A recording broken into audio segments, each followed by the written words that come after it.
দেশে যাইনি এই জন্য খালি ছবি দেখার জন্য। সিনেমা দেখতে আসছি শাকিব খানের ছবি দেখার জন্য। ছবি বাইরে ভালো লাগে, আমার শাকিব খানের ভালো লাগে, তাই এই জন্য দেখতে আসছি। দেশে যাইনি এই জন্য খালি ছবি দেখার জন্য। হ্যাঁ অবশ্যই দাঁড়াই থাকবো 2 ঘন্টা পর ছবি হল দেখা দিব রে, এই টাইমে ঢুকু টিকিট কেটে অসুবিধা নাই তো।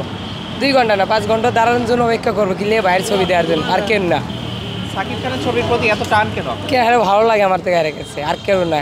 হ্যার মতন আর কেউ নাই তো, থাকলে সেটা বলতাম যে আরেকজন আছে আর ছবি দেখবো, কিন্তু এর মতন কাউকে নাই। ঠিক আছে, শাকিব খানটা ভালোবাসে, বাইরে ভালো লাগে সবার এর লেগা, বাইরের মতন কেউ নাই। বাইরে ভালো লাগে, বাইরে লেগা ঈদের দেশে যায়নি, বাইরে সিনেমা দেখবো এই জন্য এর লেগে যায়নি।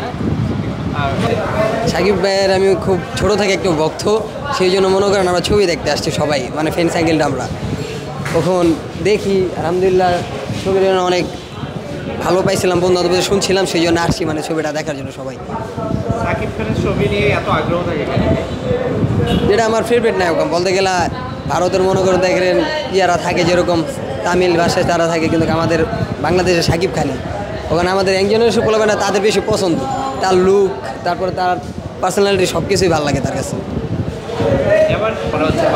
আলহামদুলিল্লাহ অনেক ভালো হবে। এর আগের বার তুফান ছবি দেখতে আসছিলাম, সেটা আলহামদুলিল্লাহ অনেক ভালো লাগছে আমাদের। এবার ইনশাল্লাহ মনে করি আমরা ছবিটা অনেক ভালো হবে।